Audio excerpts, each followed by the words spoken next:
విజయవాడ ఎన్టీఆర్ జిల్లాలోని లెనిన్ సెంటర్లో దుకాణాలకు విద్యుత్ సరఫరా నిలిపివేయడంపై రాజకీయ ఉద్రిక్తత నెలకొంది. కరెంటు నిలిపివేసిన దుకాణాలను వైసీపీ నేతలు మల్లాది విష్ణు, వెల్లంపల్లి శ్రీనివాసరావు, దేవినేని అవినాష్ పరిశీలించి చిరు వ్యాపారులతో మాట్లాడారు. అనంతరం ఎమ్మెల్యే బోండా ఉమా కూటమి ప్రభుత్వానికి వ్యతిరేకంగా నిరసన ర్యాలీ నిర్వహించారు. చిరు వ్యాపారులను 6 నెలలుగా కమిషన్ల పేరుతో వేధిస్తున్నారని, పెద్ద వ్యాపారులను వదిలి చిన్న వ్యాపారులను లక్ష్యంగా చేసుకుంటున్నారని మల్లాది విష్ణు ఆరోపించారు. టీడీపీ నేతలు వసూళ్ల రాజకీయం చేస్తున్నారని, లెనిన్ సెంటర్లో చిరు వ్యాపారులకు వైసీపీ అండగా ఉంటుందని దేవినేని అవినాష్ తెలిపారు.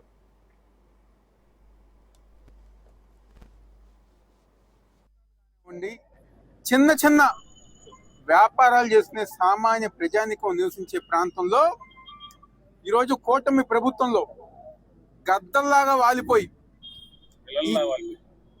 విలన్లాగా వాలిపోయి రోజువారీ దందాలు, నెలవారీ వసూళ్లు పీక్కు తింటున్నారు. ఈరోజు జనాభాని ప్రజలందరూ గారు పీక్కు తినే విధంగా ఈరోజు కూటమి ప్రభుత్వం, మరీ ముఖ్యంగా సెంట్రల్ నియోజకవర్గ శాసనసభ్యులు వ్యవహరిస్తారు.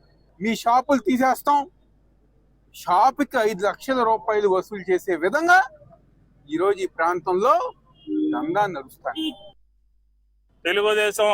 తెలుగుదేశంతో ఉన్నటువంటి మిత్రపక్షాలకి విజయవాడ నగరంలో మనుగడ లేదు అని చెప్తా ఉన్నాం. విజయవాడ దానికి ఉదాహరణే ఈరోజు ఇంత పెద్ద ఎత్తున డబ్బులు వసూలు చేయాలనే ఒక కుట్ర కోణంతో వాళ్ళ మీద అధికారుల్ని ప్రేరేపిస్తా ఉన్నారు. సోమవారం ఖచ్చితంగా నగరపాలక సంస్థ కమిషనర్కి, ట్రాన్స్కో ఎస్సీకి, ఇరిగేషన్ ఎస్సీకి మేము స్వీట్ వార్నింగ్ ఇస్తా ఉన్నాం. మీరు కనుక దీన్ని సరిచేయకపోతే ఖచ్చితంగా విజయవాడ, బెజవాడ వైఎస్ఆర్ కాంగ్రెస్ పార్టీ ఈ 3 అధికారులు ఎదుట ఏం చేయాలో చేసి చూపిస్తామని చెప్పని కూడా ఈ సందర్భంగా చెప్తా ఉన్నాం. ఏమంటే నిన్న ఉదయం నుంచి లెనిన్ సెంటర్ లో ఉన్న ఏదైతే కాలువ గట్టు మీద బట్టల గుట్లు కానివ్వండి, పాత పుస్తకాల వ్యాపారం చేసుకునే వాళ్ళు కానివ్వండి, పాత బట్టలు కుట్టుకునే వాళ్ళు కానివ్వండి, వెల్డింగ్ షాపులు కానివ్వండి, పూల కొట్లు కానివ్వండి, చాలా చిరు వ్యాపారులు వ్యాపారం చేసుకుంటే వాళ్ళ దగ్గర లక్షల రూపాయలు లంచం సిగ్గు లేదా? స్థానిక ఎమ్మెల్యేకి ఇక్కడికి సిగ్గు లేదా? అసలుకి నువ్వు బతుకుతున్నావా? ఇదా సంపద సృష్టి అంటే?